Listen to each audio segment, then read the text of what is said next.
सभी को जय जिनेन्द्र मंगलाचरण करते हैं। णमि दूण सौभ सिद्धे झाण उत्तम खबिद दीह संसारे। दस दस दो दो यजिणे दस दो अणुपेहणम पुच्छे। बोलिए श्री खजराट आदिनाथ भगवान की जय। आचार्य श्री कुंद कुंद स्वामी की जय। हम सभी का ये परम सौभाग्य है कि हम आचार्य कुंद कुंद स्वामी के ग्रंथ 12 अनुपेक्षा का अध्ययन कर रहे हैं। इस ग्रंथ में 12 भावनाओं का बहुत सुंदर बहुत अच्छा वर्णन है जो कि हमको ग्रहण करने योग्य है। अभी अशुचि भावना चल रही है। अशुचि भावना में 4 गाथाओं के द्वारा वर्णन किया है। इसमें से एक गाथा हो चुकी है। आज 44 और 45 नंबर की ये 2 गाथाओं का अर्थ हम देखेंगे। अशुचि भावना में शरीर की अपवित्रता का चिंतन किया जाता है। शरीर कितना अपवित्र है, कितना गंदा है, मल आदि दुर्गंध आदि से सहित है, ऐसा यह अपवित्र शरीर है, उसके बारे में चिंतन करना अशुचि भावना कहलाती है। यह भी बहुत जरूरी है। शरीर की सुंदरता का चिंतन तो निरंतर हम करते रहते हैं, शरीर की वास्तविकता का चिंतन करना भी बहुत जरूरी है। तब जाकर हम वैराग्य को प्राप्त कर पाएंगे, तब जाकर मोक्ष मार्ग में आगे बढ़ने का मन हमारा बन पाएगा। चलिए प्रारंभ करते हैं हमारे अध्ययन की पद्धति, एक एक शब्द का अर्थ और उच्चारण के साथ। गाथा क्रमांक 44। उच्चारण।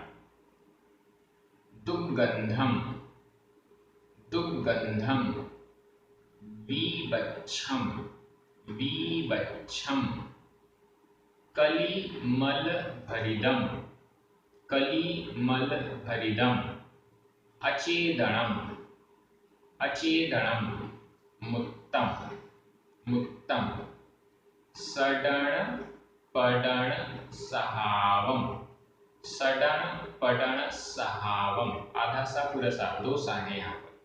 सडण पडण सहावम देहम इति चिंतये चिंतये ऋच्छम ऋच्छम।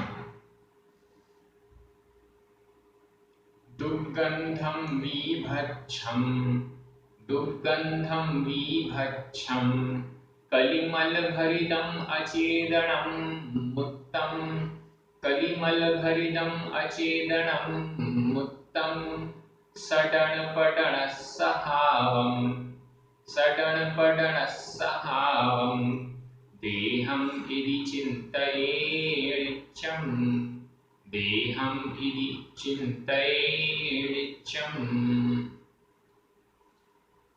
इस गाथा का अर्थ बहुत सरल है। कैसा है ये देहम? देह देह शरीर, देह का अर्थ है शरीर। देहम देह को, नीचे वाली लाइन देख रहे हैं, देहम देह को, इति इस प्रकार से, चिंतये चिंतन करता है, ऋच्छम नित्य ऋच्छम नित्य हमेशा, देहम देह को, इति इस प्रकार से, चिंतये चिंतन करता है। हमको ऐसा चिंतन करना चाहिए तो उसके लिए ऊपर शरीर के ये सब विशेषण हैं। दुर्गंधम वीवच्छम कलिमलभरिदम अचेदनम उत्तम सडण पडण सहावम। इन सब में देखिए देहम के समान ही प्रथमा का एक वचन प्रयोग में है। देहम यह नपुंसकलिंग का शब्द है, इसलिए ये प्रथमा का एक वचन है और ये सारे शब्द देहम के विशेषण हैं। इस प्रकार की देह को चिंतये चिंतन करता है, ऋच्छम नित्य। हमें ऐसा चिंतन करना चाहिए। कैसा चिंतन? देह कैसी है? एक एक शब्द पर ध्यान दीजिए। दुर्गंधम, दुर्गंध है, खोटी गंध वाला है। ऐसी गंध है इस शरीर की कि हम सूंघ भी नहीं सकते, दुर्गंध आती है। शरीर का स्वभाव दुर्गंध वाला है, शरीर से खुशबू नहीं आती, दुर्गंध ही आती है। इस दुर्गंध को दूर करने के लिए हम सभी क्या करते हैं? परफ्यूम, इत्र, पता नहीं क्या क्या, पाउडर, इन सब का प्रयोग करते हैं कि जिससे ये दुर्गंध ना आए। लेकिन थोड़े समय बाद फिर से वह दुर्गंध आने लगती है। शरीर का स्वभाव तो दुर्गंधमय ही है, शरीर से दुर्गंध ही आती रहती है। इसलिए दुर्गंधम, दुर्गंध से सहित यह शरीर है। और कैसा है? अगर हम ये चिंतन करेंगे कि शरीर कितना गंदा है, तो निश्चित मानकर चलिए शरीर के प्रति जो हमारा राग है, इतना जटिल राग है कि हम उसे छोड़ नहीं पाते। लेकिन अशुचि भावना का चिंतन करते करते निश्चित रूप से इस शरीर से हमारा राग छूट जाएगा। आचार्यों ने, जैन आचार्यों ने इतना सोच समझकर ये व्याख्यान किए हैं। उद्देश्य है राग द्वेष छूटे।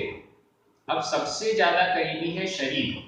इस शरीर से राग कैसे छूटे? तो शरीर से राग छोड़ने के लिए इसकी अपवित्रता का चिंतन करो, ऐसा आचार्यों ने कहा। और ये सिर्फ आचार्यों की वाणी नहीं है, ये तो जिनेंद्र भगवान की वाणी है। जिनेंद्र भगवान ने 12 भावनाओं का जो स्वरूप बताया, जो उनकी दिव्य ध्वनि में यह स्वरूप सामने आया, उसका ही अनुसरण आचार्यों ने किया है और वो हमारे पास परंपरा से चलता हुआ आ रहा है। तो ये साक्षात जिनेंद्र भगवान की वाणी है, ऐसा मानकर, ऐसा समझकर हमें श्रद्धान करना चाहिए। शरीर कैसा है? दुर्गंधम, दुर्गंध है। दूसरा विशेषण बीभत्सम, बीभत्सम, बीभत्स है। बीभत्सम का अर्थ है विभत्स। विभत्स का अर्थ होता है घिनौना। ऐसा शरीर है जिसको देखकर घृणा हो जाती है। मतलब जैसे विभत्स किसे कहते हैं? कीचड़ हो गया। कीचड़ को तो वैसे इतना गंदा नहीं मानते, नाली वाला कीचड़ है। नाली वाला कीचड़, बरसात होती है, बरसात में नालियां ओवरफ्लो हो जाती हैं, रोड पर भी जो पानी होता है वो नालियों के पानी की तरह ब्लैक हो जाता है, कितना घिनौना लगता है। और अगर नाली का ही देख लिया जाए तो वो नाली कितनी घिनौनी लगती है।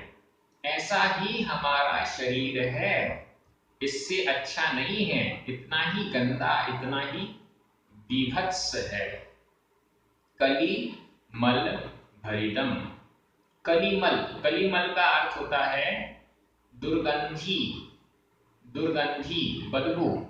इससे भरिदम, भरा हुआ ऐसा पदार्थ। कलिमल का अर्थ हुआ ऐसा पदार्थ जिसमें से दुर्गंधी आती है, मतलब जिसमें सड़न होती है, जिसमें गंदगी होती है, उससे भरिदम, भरा हुआ। भरिदम यहाँ पर भूतकालिक कृदंत का प्रयोग है। भरिदम, भरा हुआ, ऐसा देहम, ऐसा शरीर है। दुर्गंधित, दुर्गंधित पदार्थों से भरा हुआ। शरीर में स्वयं दुर्गंध आती है, शरीर स्वयं दुर्गंधित पदार्थ से भरा हुआ है। अचेतनम, अचेतन है। यहाँ पर थोड़ा सा ठीक लगा, चलो शरीर को अचेतन कह दो, खास फर्क नहीं पड़ता। लेकिन शरीर को जब हम दुर्गंधित कहते हैं तो ऐसा लगता है कि शरीर को छोड़कर भाग जाएं। जब हम शरीर को घिनौना कहते हैं, जब हम शरीर को कलिमल से सहित कहते हैं, तो ऐसा लगता है शरीर को छोड़ दो, ये तो बहुत गंदा है। लेकिन अचेतन कहते हैं तो लगता है ठीक है, अचेतन तो है ही, चेतन मैं हूँ, ये शरीर अचेतन है। अचेतन का मतलब होता है चेतना से रहित। यह शरीर ज्ञान दर्शन से रहित है। किसी भी पदार्थ का ज्ञान इस शरीर को नहीं होता, आत्मा को होता है। इस शरीर का हिस्सा आंख है, आंख देखती नहीं है, आंख के माध्यम से हम देखते हैं। इस शरीर का हिस्सा त्वचा है, त्वचा छूती नहीं है, त्वचा के माध्यम से हम छूते हैं, आत्मा स्पर्श का ज्ञान करती है। तो इसी प्रकार से समझना चाहिए, ये शरीर अचेतन है। मुत्तम, मूर्त है, मूर्तिक है। मूर्तिक का मतलब है रूपी है, दिखाई देने वाला है, पकड़ में आने वाला है। आत्मा तो अमूर्तिक है, दिखाई नहीं देती, इंद्रियों के द्वारा पकड़ में भी नहीं आती है। लेकिन ये शरीर मूर्तिक है, दिखाई देता है, इसका रूप रसगंध वर्ण होता है, ये दिखाई भी देता है, पकड़ में भी आता है, मुत्तम मूर्तिक है। और कैसा है? सडण पडण सहावम। सडण पडण, सडण का अर्थ है सड़ना, सड़ना, और पडण का अर्थ है पतन। पतन का मतलब नाश होना, नष्ट होना। सड़ना का मतलब गलना या धीरे धीरे क्षय को प्राप्त होना, और पडण का अर्थ पूर्ण रूप से नष्ट होना। ऐसे सहावन स्वभाव वाला है ये शरीर। कैसा है? धीरे धीरे जब हम बालक होते हैं तो हमारा शरीर बढ़ता जाता है, और उसके बाद जब वृद्धावस्था आने लगती है तो ये शरीर घटने लग जाता है, कमजोर होने लग जाता है, इसमें पतन होने लग जाता है। तो सड़न और पतन, सड़न और नाश से सहावन स्वभाव वाला है, ऐसा इस शरीर का स्वभाव ही है। शरीर कभी भी जैसा युवा अवस्था में है वैसा ही हमेशा बना रहेगा, ऐसा नहीं है। यह अशुचि भावना मुख्य रूप से मनुष्यों को दृष्टि में रखकर चिंतन करने योग्य है, क्योंकि हमारे लिए ये ग्रंथ है, इसलिए हमारे लिए योग्य ही इसका वर्णन है। देवताओं का वैक्रियक शरीर अलग प्रकार का होता है, और नाट्यों का जो वैक्रियक शरीर है वो एकदम अलग प्रकार का होता है। नाट्यों का वैक्रियक शरीर तो ऐसा है कि उसमें एक एक रोम में करोड़ों करोड़ों रोग रहते हैं, और उनका शरीर तो हमसे भी ज्यादा गंदा है। तो उस दृष्टि से वो छोड़िए, हम अभी मनुष्यों की बात है, हमारी बात है, हम हमारा शरीर कैसा है वो चिंतन हम कर रहे हैं। ऐसा देहम, ऐसी देह इति, इस प्रकार से नित्यम हमेशा चिंतये, चिंतन करता है। यह चिंतये वर्तमान काल अनेक वचन का प्रयोग है।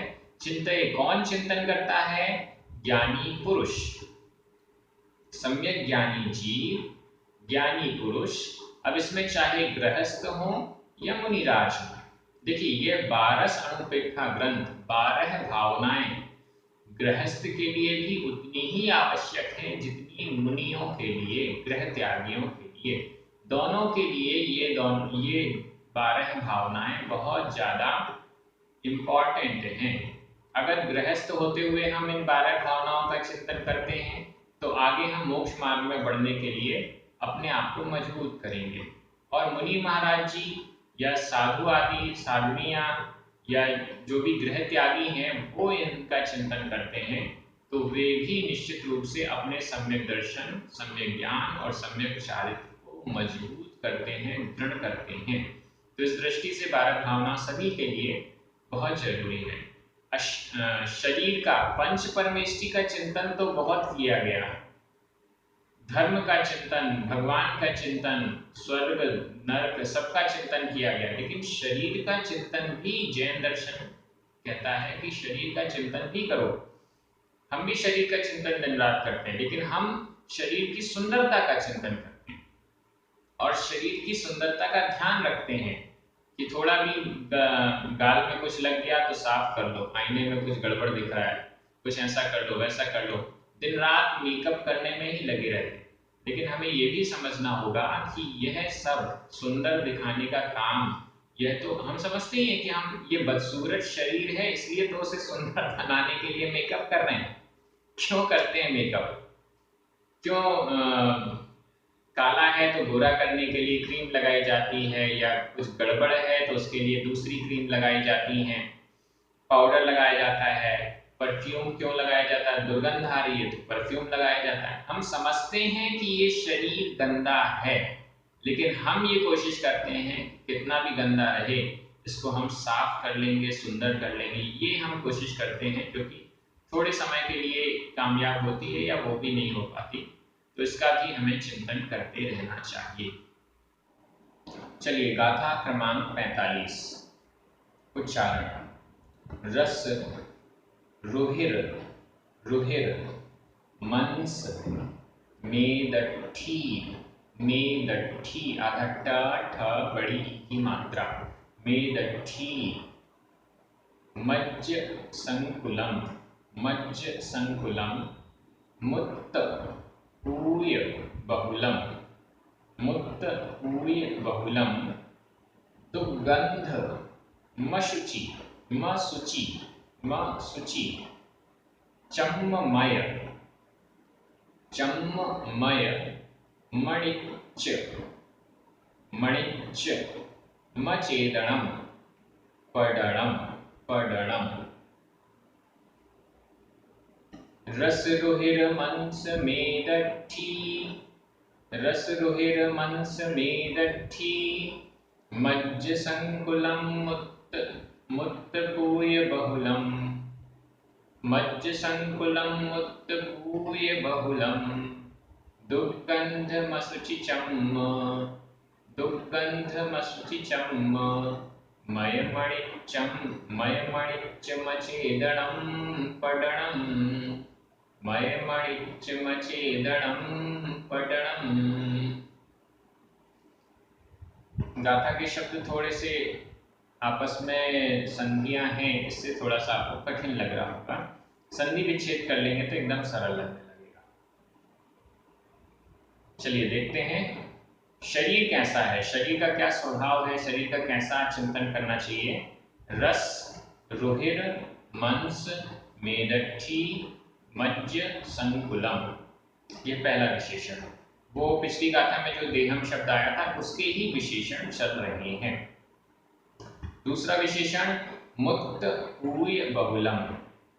तीसरा विशेषण दुर्गंधम, दुर्गंधम आधा मां, असुचि, आधा मां और आ मिलकर मां पूरा हो गया तो दुर्गंधम, ये एक अलग शब्द हुआ। असुचि चम्ममयम, यहाँ भी आधा मां और अणिच्च का आ मिलकर मां पूरा हो गया तो पूरा शब्द है असुचि चम्ममय। अणिच्चम, यहाँ भी आधा मां और अचेदनम का अ मिलाकर मां पूरा होगा, अणिच्चम, अचेदनम, पडणम। ये सब विशेषण देहम, देह के हैं, शरीर के हैं। शरीर कैसा है? रस, रुधिर, रुधिर, मंस, मांस, मेदठी, मेद प्लस अट्ठी, मेद दा में छोटा आ, अट्ठी का आ मिलकर बड़ा आ हो गया। लेकिन आधा टा और ठा ये संयुक्त अक्षर है, संयुक्त अक्षर से पहले वाला जो दीर्घ स्वर है, बड़ा स्वर है, वह प्राकृत में छोटा हो जाता है। इस दृष्टि से वापस वह छोटा हो गया। मेद, मेद का मतलब होता है चर्बी, चर्बी, और अट्ठी, अट्ठी मतलब हड्डी। मज्ज, मज्ज का अर्थ है मज्जा। संकुलम, संकुल, सहित, भरा हुआ, इन सब से भरा हुआ यह शरीर है। रस, रुधिर यानी रक्त, मंस, मांस, मेद, चर्बी, अट्ठी, हड्डी, मज्ज यानी मज्जा, मज्जा का मतलब होता है मज्जा, और संकुलम, इनसे संकुल, इनसे सहित, इनसे भरा हुआ शरीर होता है। रस क्या है? जो हम भोजन करते हैं वह भोजन हमारे पेट में जाता है। उस पेट में जाने के बाद वह भोजन दो पार्ट में डिवाइड होता है, एक सॉलिड और एक लिक्विड। सॉलिड जो होता है वो फिर उसमें से विटामिन वगैरह सब खिंच जाते हैं और वो वेस्ट के रूप में, मल के रूप में बाहर आ जाता है।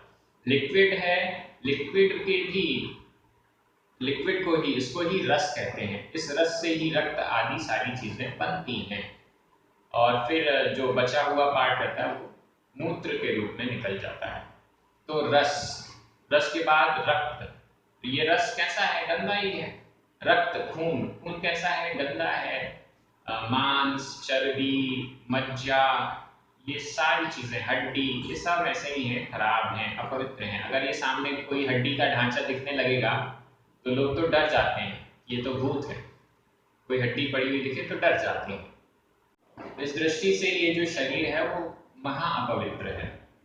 मुक्त पूर्य बहुलम, इसमें किसकी बहुलता है, अधिकता है? मुक्त, मूत्र, और पूर्य, पूर्य का अर्थ होता है पीप, पीप का अर्थ होता है जैसे कोई फोड़ा फुंसी हो जाती है उसमें से पीप निकलती है तो वो कहलाएगी पीप। मूत्र और पीप की बहुलता है इस पूरे शरीर में। थोड़ा सा भी कट जाएगा फिर वो कटा हुआ सड़ने लगेगा, उसमें से पीप निकलने लगेगी।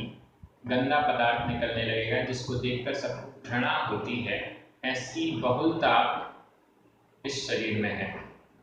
दुर्गंधम, दुर्गंध वाला है, बार बार शरीर को दुर्गंध वाला कहते हैं और हम सुगंध लगाते जाते हैं, सेंट लगाते जाते हैं, परफ्यूम लगाते जाते हैं, डिओड्रेंट लगाते जाते हैं। दुर्गंधम, दुर्गंध वाला है। असुचि चम्ममयम, असुचि चम्ममयम, असुचि, शुचि का मतलब होता है पवित्र, असुचि का मतलब है अपवित्र, अपवित्र है और चर्ममय, चर्म से मय, चर्म से सहित है। चर्म का मतलब होता है त्वचा, त्वचा से सहित है। शरीर के ऊपर यह त्वचा है, इस त्वचा से सहित है। अगर इस त्वचा को हम हटा दें, पूरी त्वचा हट जाए तो क्या होगा, ये शरीर देखने लायक नहीं बचेगा, ऐसा है। अनित्यम, अनित्यम, अनित्य है। अनित्य का मतलब है नित्य, हमेशा रहने वाला, और अनित्यम यानी अनित्य, हमेशा रहने वाला नहीं है, कुछ समय तक है, इसके बाद फिर नष्ट हो जाएगा, दूसरा शरीर मिलेगा, मरण हो जाएगा। तो एक बार मैंने बोला था कि मरण क्या कहलाता है, उसकी परिभाषा बताएंगे। मरण क्या कहलाता है, बहुत शॉर्ट परिभाषा है, वैसे तो आपको पता होगी। ड्रेस और एड्रेस, इसका बदलना ही मरण है। ड्रेस और एड्रेस का बदलना मरण है। ड्रेस क्या है, ये जो अभी शरीर है, मनुष्य का शरीर, ये है ड्रेस। और एड्रेस क्या है, मध्यलोक में, भरत क्षेत्र में, आर्यखंड में हम फलानी जगह पर मनुष्य के रूप में रहते हैं, ये हमारा एड्रेस है। तो मरण क्या है, ये ड्रेस बदल जाएगी, ये शरीर बदल जाएगा, और एड्रेस बदल जाएगा कि हम अभी मनुष्य हैं, अब हम स्वर्ग में चले गए, आप सभी स्वाध्याय कर रहे हैं, हम सभी स्वाध्याय कर रहे हैं, कहाँ जाएंगे मर के, स्वर्ग ही जाएंगे, नरक तो जाने की पॉसिबिलिटी है ही नहीं, स्वर्ग जाएंगे। तो स्वर्ग में, कौन से स्वर्ग में, दूसरे स्वर्ग में, 5वें स्वर्ग में, 10वें स्वर्ग में, इस नंबर के पटल में, इस पटल के इस नंबर के विमान में देव हुए। तो ये एड्रेस, ड्रेस और एड्रेस का बदलना ही मरण है। ऐसा अगर हम सोचेंगे तो लगेगा चलो ठीक है, ये ड्रेस खराब हो गई, अब क्या करें, जल्दी से इस ड्रेस को, अब बदल जाएगी, मरण हो जाएगा, तो डर नहीं लगेगा अगर हम ऐसा विचार करते हैं। तो चर्ममय है, असुचि है, चर्ममय है, अनित्यम, अनित्य है, अचेतनम, अचेतन है, पडणम, पतनशील है, पतन का मतलब नाशवान है, नष्ट होने वाला है, ऐसा शरीर है। शरीर का ऐसे स्वभाव का चिंतन हमें निरंतर करते रहना चाहिए। अगर हम चाहते हैं कि हम आत्मा के प्रति अनुराग करें, हमारी दृष्टि आत्मा के प्रति जाए, तो हमारी दृष्टि जहां भटक रही है उसको सही करना पड़ेगा। अभी हमारी दृष्टि शरीर की तरफ भटक रही है, शरीर की अपवित्रता का हम जितना जितना चिंतन करेंगे उतना उतना शरीर से राग हटेगा, और फिर चांसेस बनेंगे कि हम आत्मा की तरफ जाएं। चलिए, इस प्रकार से आज का हमारा अध्ययन पूरा हुआ। कल एक अंतिम गाथा अशुचि भावना की, और इसके बाद फिर अगली भावना आश्रव भावना प्रारंभ हो जाएगी। बहुत अच्छे से आप सभी अध्ययन कर रहे हैं, बहुत आनंद आ रहा है, सबकी जिज्ञासाएं कमेंट्स में आप भेज रहे हैं, उसमें भी देखकर ऐसा लगता है कि आप बहुत एक एक शब्द को ध्यान से देकर पढ़ रहे हैं। जैसा अध्ययन स्वाध्याय प्रकट रूप से सामने बैठकर होता है, उसी स्टाइल में आप सभी पढ़ रहे हैं, पूर्ण विनय के साथ, भक्ति के साथ, बहुमान के साथ। ये बहुत अच्छी बात है। इन वीडियोस का जो पुण्यार्जन कर रहे हैं उनको पूरा पूरा श्रेय इस बात का जाता है, जिनकी धनराशि से ये वीडियोस बन रहे हैं और आप तक पहुंच रहे हैं। ऐसे श्रावक श्रेष्ठी जो पुण्यार्जक हैं वीडियो के, उनको भी बहुत बहुत धन्यवाद। हमारे जो स्पॉन्सर्स, प्रचारक और आप सभी पढ़ने वाले हैं, सभी बहुत बहुत धन्यवाद। जय जिनेंद्र।